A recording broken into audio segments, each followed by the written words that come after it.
contradicciones en los sinópticos del Antiguo Testamento. Vamos a analizar uno puntualmente. La pregunta es, o algo así era la pregunta, nuestro hermano Damián nos había hecho una pregunta hace un tiempo, ya como unos 4 años, ¿no? Más o menos. No, como unos 3 meses, ¿no? Más o menos. O más. Ya ni me acuerdo. Bueno, esa pregunta. Desafortunadamente yo te quiero pedirte una disculpa porque me dilaté mucho, pero pues no hay pero que valga. Sin embargo, nunca lo dejé. En cuanto pude hacerlo, lo hice, lo investigué. Me llevó un tiempo para estar seguro. Todavía estoy esperando respuesta al pastor Nicolás para que me confirme que estaba bien, pero todo indica que está bien, ¿no? ¿Por qué? Porque hacemos una exégesis profunda. No quiero que ustedes piensen que el pastor le da una vista y dice, ya es esto. Normalmente los pastores, hasta los más experimentados, si no conocen perfectamente el tema, lo estudian. No te pueden dar una palabra así fácil.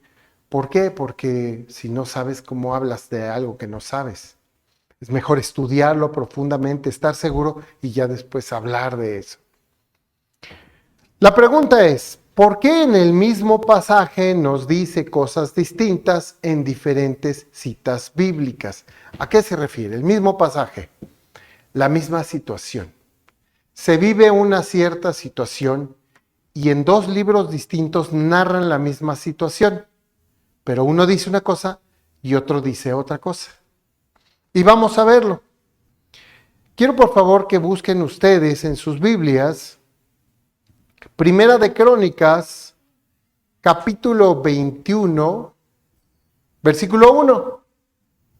Hoy no los voy a poner a leer todo el libro, pero si ustedes se dan cuenta, leen todo ese libro de Primera de Crónicas, capítulo 21, se van a dar cuenta que ese capítulo va diciendo exactamente lo mismo que en otro lugar que también lo vamos a leer.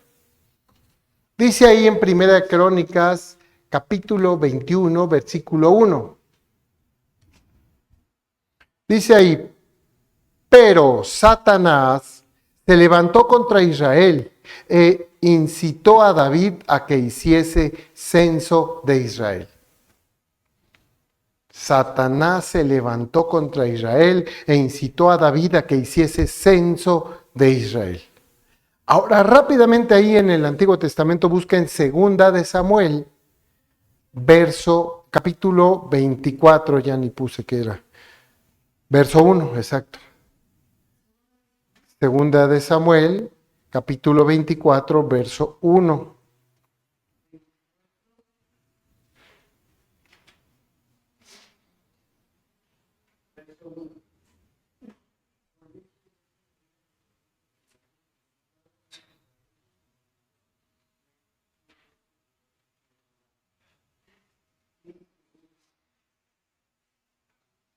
Ya está.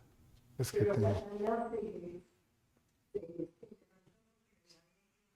en la otra dice que Satanás se levantó contra Israel e incitó a David a que hiciese censo de Israel. Y fíjense lo que dice aquí, 2 de Samuel 24:1. Volvió a encenderse la ira de Jehová contra Israel e incitó a David contra ellos a que dijese, ve, haz un censo de Israel y de Judá. Acuérdense que ya para ese tiempo estaban separados Israel y Judá, ¿no?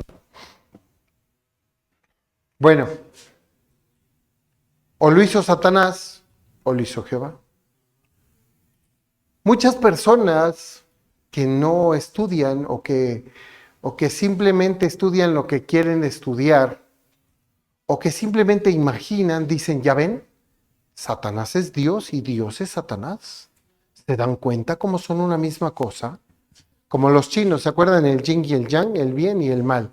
Ven que hay una monedita que de un lado tiene blanco con un punto negro y del otro lado negro con un punto blanco. ¿Se fijan? Es la misma cosa. ¡Wow! Ahí se ve que son lo mismo. Cosa más absurda y tonta que te puedes imaginar. Pero vamos a darle el beneficio de la duda porque en un versículo no podemos leer. Como yo les decía, cuando ustedes analizan todos esos capítulos, los 2, se van a dar cuenta que es exactamente el mismo suceso y a veces con las mismas palabras. A veces, no siempre. Sí se van a dar cuenta que hay diferencias. Pero es el mismo suceso, no cabe duda. Vemos que las citas bíblicas nos están hablando de este mismo pasaje en la vida de ¿quién? Del rey David. Y otro que sale ahí, que es el personaje secundario, por así decirlo, el general Joab. Recuerden que estamos primera de Crónicas 21, versículo 1 y segunda de Samuel 24, versículo 1. Vemos que estos pasajes, por decir el mismo pasaje, se le llaman sinópticos. ¿Se acuerdan que cuando estamos estudiando Marcos, vemos que hay sinópticos? El mismo pasaje lo narra Marcos, lo narra Lucas y lo narra Mateo. Son sinópticos, van diciendo el mismo suceso. Aquí está sucediendo lo mismo. Sin embargo, en el de Crónicas nos dice que Satanás se levantó contra Israel.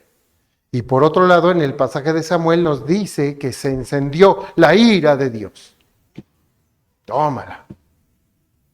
Entonces, ¿qué podemos creer? Me dice mi hermano. Entonces, ¿qué? ¿Por qué dice esa diferencia? A la vista de cualquiera, no es lo mismo la ira de Jehová que la de Satanás. Yo les quiero preguntar, ¿quién es todopoderoso y quién no? ¿Dios es todopoderoso y Satanás es todopoderoso? No. Ok, hay diferencias, ¿no? Pero vemos que es exactamente el mismo pasaje porque al leer todo el capítulo vemos que narra casi exactamente los mismos hechos. Lo primero que debemos de preguntarnos es, si todo parece igual, además de las visibles diferencias, claro, salvando las visibles diferencias, ¿hay alguna otra diferencia de carácter contextual? ¿Qué es el contexto? Acuérdense, un verso sin su contexto es puro pretexto, ¿se acuerdan? Hay distintos contextos en la Biblia. Hay que recordar que un verso sin su contexto es un pretexto, pero conocemos distintos tipos de contextos, como el histórico, el gramatical, el contexto general y el contexto cercano del verso. A veces no hablamos mucho de un quinto contexto que es importantísimo para nosotros, solo lo hablamos con las personas que están estudiando para interpretar la Biblia, que es el Espíritu Santo. Porque el Espíritu Santo te va guiando. Cuando tú tienes fe, el Espíritu Santo le va poniendo sentido a la Escritura. Si a ti te falta fe, pues te vas a quedar, ¡ay, nunca me enseñaron esto! ¿Por qué no entiendo nada? No quiere decir que los que no entiendan es que no tengan fe. Pero sí quiere decir que el Espíritu Santo nos va ayudando mientras vamos buscando, nos va diciendo, sí, por aquí, no, por aquí. Algunos yo les platiqué que me sucedió una vez que estaba buscando una persona que yo no conocía la dirección, solo conocía el rumbo más o menos por donde estaba. Y me metía en las calles manejando y volteaba para un lado, volteaba para el otro y luego volteaba para enfrente y sentía una corazonada. Decía, es para enfrente. Y luego volteaba para un lado, volteaba para enfrente y volteaba para el otro lado. Y sentía la corazonada de este lado, pues me voy de este lado. ¿Quién me iba guiando? El Espíritu Santo. Y llegué justo enfrente donde estaba la persona. Yo no conocía, no tenía... no había entrado el Google Maps y ningún sistema, entonces pues no había manera de saber, no había tecnología, no había nada, las calles no tenían nombre ni luz, pa' pronto. Y justo llegué a la lechería que tenía que leer, y aparte eran las 11 de la noche y no había nadie en las calles porque era una colonia muy peligrosa, ¿no? Entonces, pues nadie sale después de las 9:10. Entonces ese contexto del Espíritu Santo es muy valioso. Por eso siempre antes de nosotros tratar de interpretar, necesitamos orar al Señor y decirle, Señor, aquí estoy frente a tu palabra, ayúdame. Por eso quiero pedirles que me acompañen con una oración. Levantémonos rapidísimo para hacer esta oración. Señor y Dios Padre, te damos gracias por la oportunidad de estar aquí estudiando tu palabra. Estas diferencias que encontramos, supuestas contradicciones en los sinópticos del Antiguo Testamento. Así es que, Señor, ayúdanos a comprender esto este ejemplo de estas diferencias y guíanos en tu conocimiento. Te lo pedimos en el nombre de Cristo. Amén. Tomen asiento, por favor. Pidiéndole al Espíritu Santo esto y sabiendo que hay 4 contextos más, vemos que el cercano ya nos dice lo que está pasando acerca de un censo que no debió de haber sido hecho.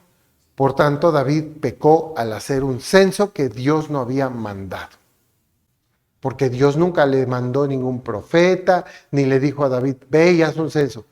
Él lo hizo por sus barbas. Vemos en el contexto general que en muchas ocasiones Dios permite a Satanás el tentarnos para poner a prueba a sus hijos. ¿De dónde salen nuestras tentaciones? La Biblia dice claramente que Dios no tienta a nadie, ¿no? Eso es Satanás y sus demonios. Todo el día nos están poniendo cosas enfrente para que nosotros digamos, ay, sí, el panquecito, ¿no? Y ahí vamos y 2 kilos. Es más, nada más de verlo ya subimos de peso. Entonces, las tentaciones van a estar ahí. Nosotros somos los que no tenemos que caer. Santiago 1, del 13 al 15, dice así. Santiago 1, del 13 al 15. Fíjense lo que dice. Cuando alguno es tentado, no diga que es tentado de parte de Dios, porque Dios no puede ser tentado por el mal, ni Él tienta a nadie. Sino que cada uno es tentado cuando de su propia concupiscencia es atraído y seducido. Entonces la concupiscencia, después que ha concebido, da a luz el pecado. Y el pecado, siendo consumado, da a luz la muerte. Entonces no es Dios. Ya nos damos cuenta que Jehová no fue a tentar a David. ¿Sí?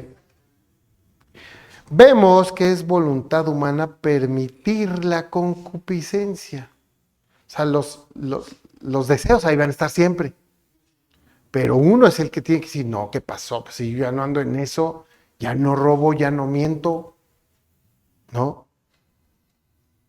Ese concupiscencia es el deseo insano en la persona, donde tú sabes que no debes de adulterar, por ejemplo, y dices, ay, sí, y caes. Entonces debemos de ser fuertes, porque caemos en nuestra propia tentación. Otro ejemplo lo tenemos en un pasaje muy famoso y estamos viendo con el pastor Nicolás y la iglesia Fuerteventura el libro de Job. Todos los jueves estamos viendo un pasaje distinto y estamos avanzando versículo a versículo. Yo quiero leerles Job capítulo 1, versos 6 al 12. Les voy a leer Job capítulo 1, verso del 6 al 12. Al 12. Es que le hago así, no agarro nada. Dije, ¿qué? Salud. Un poco para acá. Siempre la pongo pegada aquí para encontrarla rápido. ¿Qué dice? Job capítulo 1, versículo 6 al 12 dice, un día vinieron a presentarse delante de Jehová los hijos de Dios, entre los cuales vino también Satanás. ¿Quién creó a Satanás?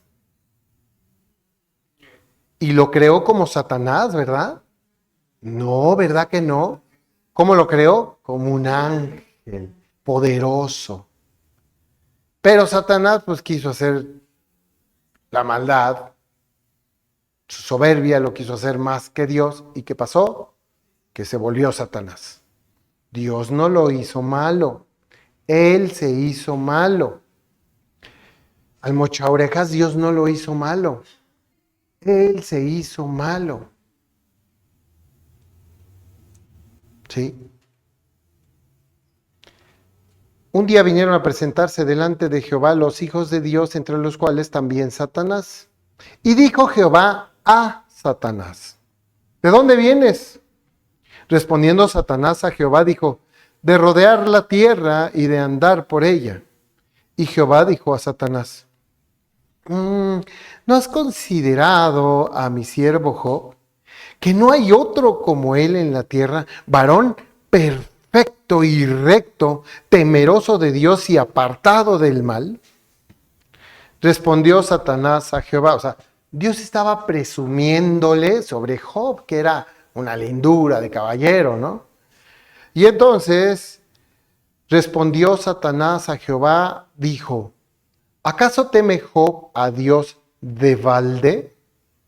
O sea, ¿por qué tememos a Dios si no nos puede hacer nada? Si puede, ¿verdad? Él puede hacer lo que él quiera.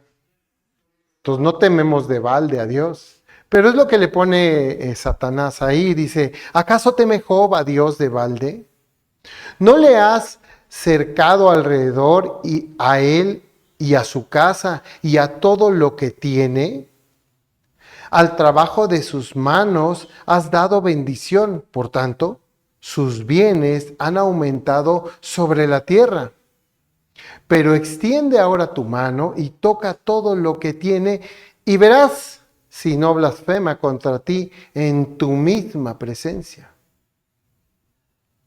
O sea, él está diciendo, pues como él está bien, pues tú no puedes hablar de carencias. Muchas personas salen con ese discurso, ¿no?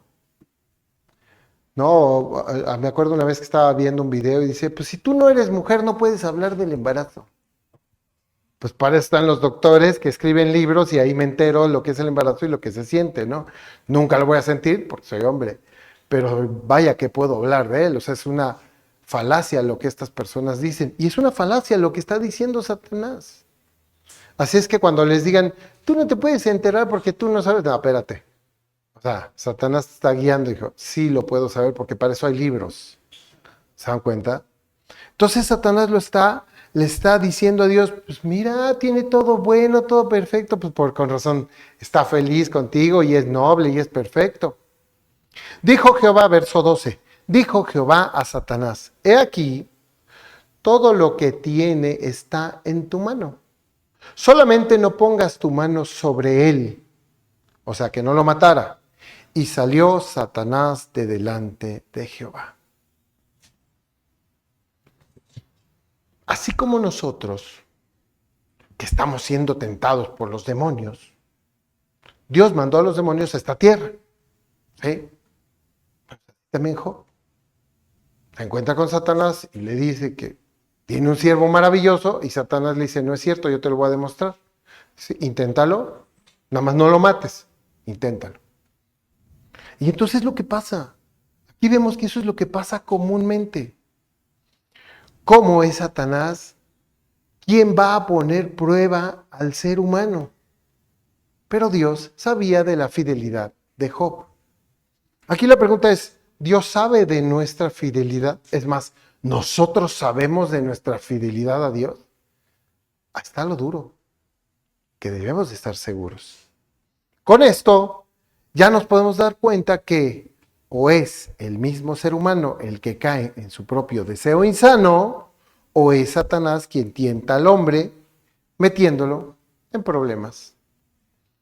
En nuestro pasaje sinóptico, en nuestros pasajes sinópticos de Primera de Crónicas 21, 1 al 27 y Segunda de Samuel 24 del 1 al 25, vemos que David cae en la tentación.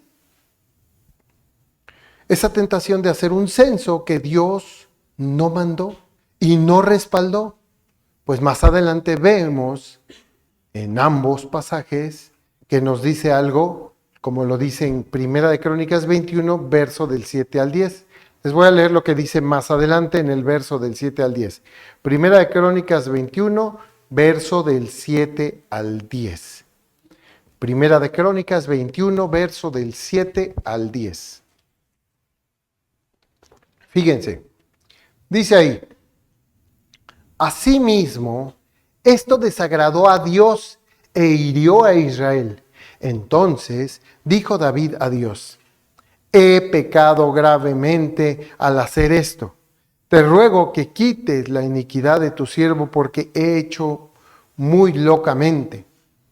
Y habló Jehová a Gad, vidente de David, diciendo, ve y habla a David y dile, así ha dicho Jehová, 3 cosas te propongo, escoge de ellas una que yo haga contigo. David nunca debió de hacer ese censo, nos queda claro.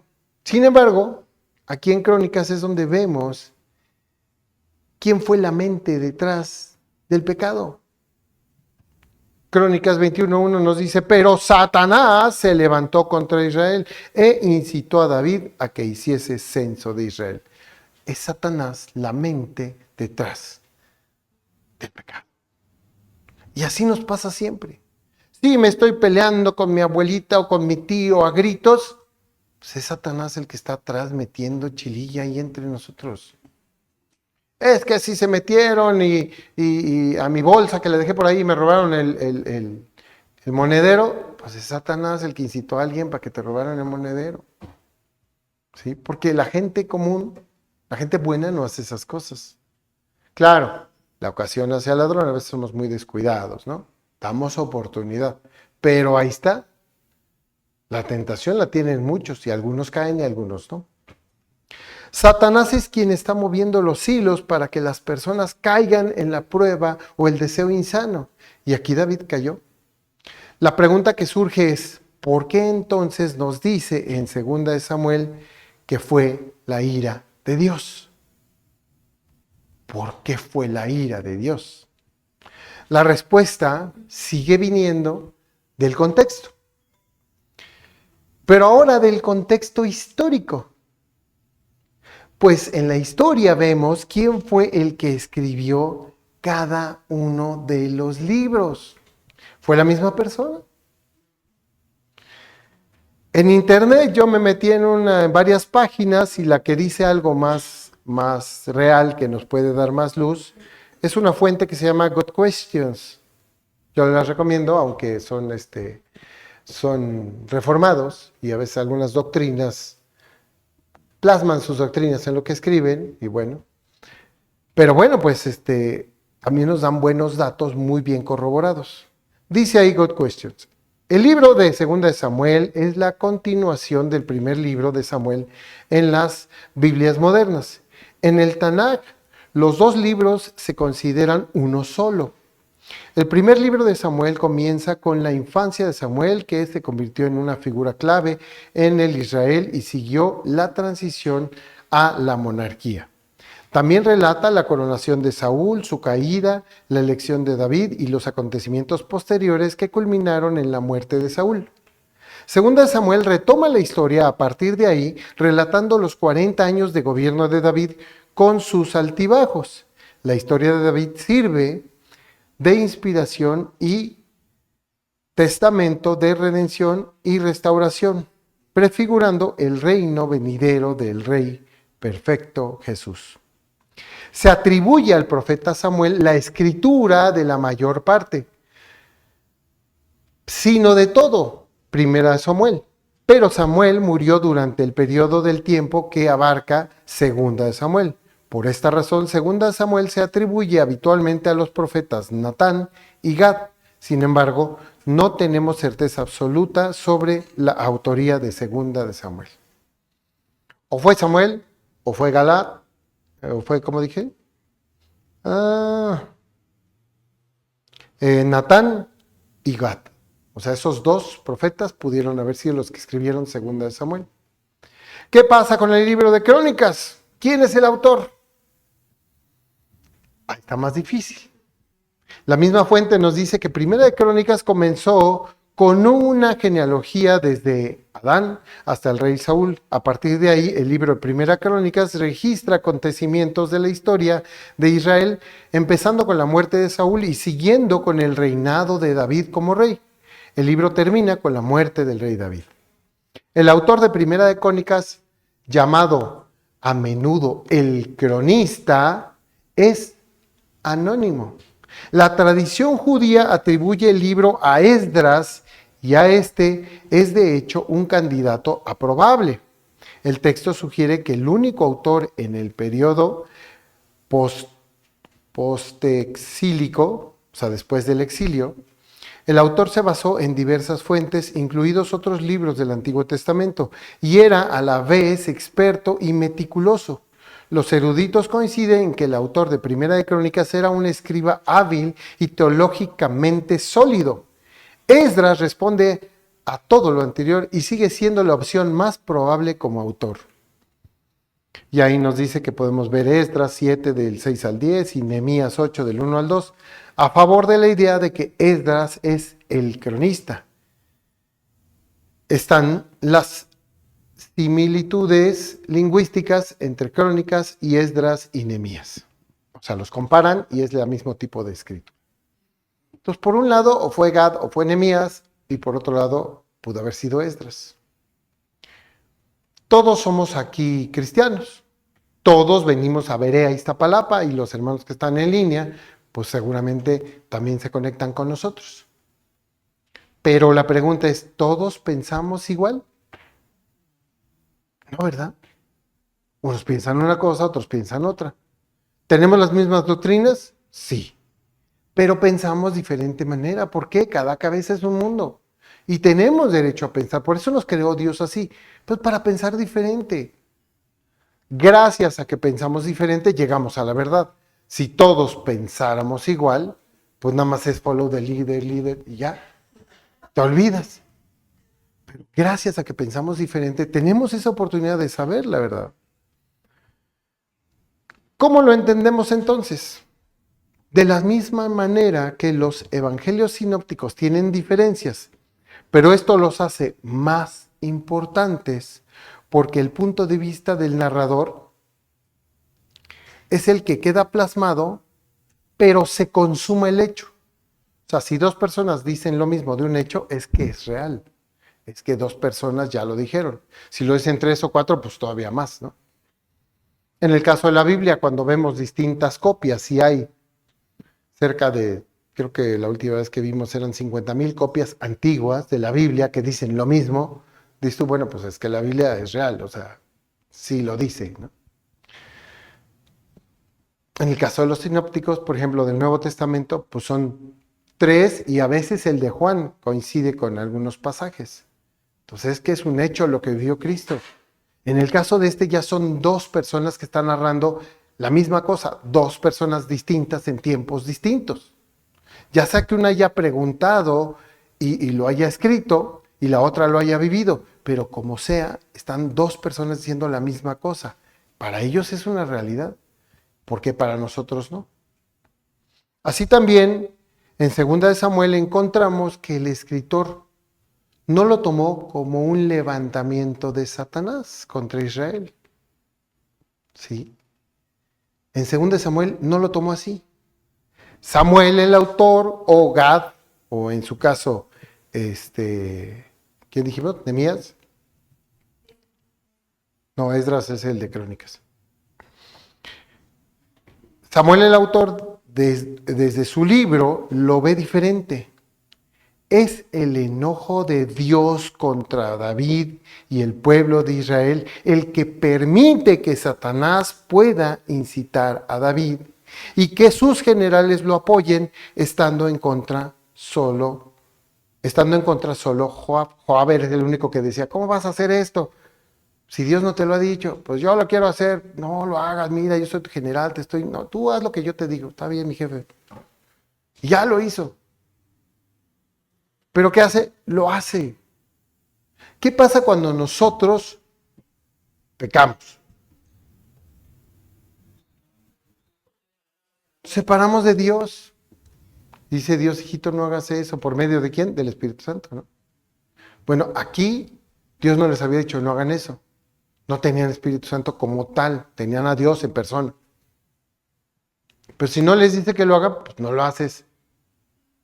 Pero si Dios te dice que lo hagas, lo haces. Pero si Dios no te dice y de todas maneras lo haces, hijo, ¿qué pasó? ¿Sí? Papá, me voy a gastar el dinero que me diste en un nuevo disco, en una nueva canción de BTS.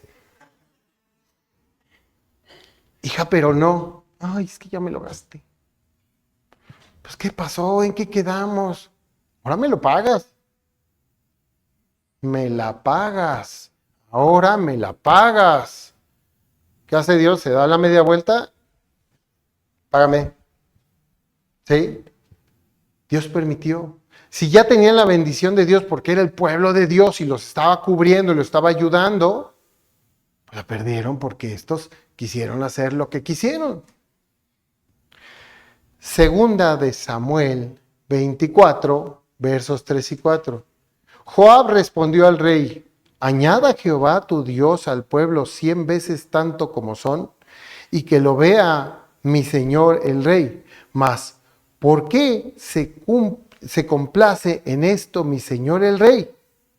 Pero la palabra del rey prevaleció sobre Joab y sobre los capitanes del ejército. Salió pues Joab con los capitanes del ejército de delante del rey para hacer el censo del pueblo de Israel. Pues no le quedó otra, ¿no? Pues es súbdito, tenía que hacerlo. Por ello, pues vemos que no hay ninguna contradicción. En la Escritura no vemos ninguna contradicción, pues cuando Dios está airado con sus hijos, deja que o caigan en su propio deseo insano, o que los demonios los tienten. Pero ¿quién está cayendo? Los hijos. No es Dios el que dice cae, no. Ellos quieren caer, pues aviéntate de pancita. Ni modo. Por eso nosotros debemos de estar muy atentos a no caer en el pecado. Que Dios no nos va a decir, no caigas, yo te regreso. No. Muchas veces nos va a poner 20 trabas para que no vayamos al pecado. Eso sí. Pero si ya te estás aventando, pues ya ni qué hacer. Ya lo hiciste, lo decidiste y de todas maneras lo vas a hacer porque se te pega la gana. ¿Cómo le llama la Biblia? Necedad. Eres necio. Primera de Corintios 10:13 nos dice: no os ha sobrevenido ninguna tentación que no sea humana, pero fiel es Dios, que no os dejará ser tentados más de lo que podéis resistir, sino que dará también juntamente con la tentación la salida, para que podáis soportar. ¿Te vas a aventar, hijo? Aquí está mi mano, no te avientes. Es que me quiero aventar, hijo, no te avientes, aquí está mi mano, dame la mano, no te avientes. Como esas personas que están en lo alto del edificio que quieren aventarse al vacío y sale el otro, oye, no te avientes, mira, aquí está mi mano, mira, podemos sacar adelante todo el asunto, el problema que sea, lo vamos a solucionar. No, yo quiero aventarme. Siempre Dios va a estar ahí. Nosotros somos los que somos necios. Por tanto, vemos en este pasaje, pues que no hay contradicción, simplemente es que uno lo ve de una manera que es real y otro lo ve de otra manera que también es real.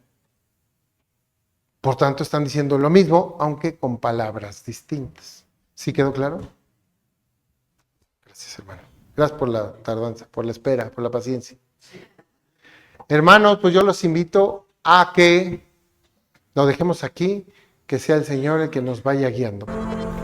Este canal no está monetizado. Las opiniones vertidas en este canal son responsabilidad exclusiva de quien las expresa. Si te ha gustado este video, dale like y suscríbete para que te enteres de nuevos videos. Muchas gracias y que Dios los bendiga.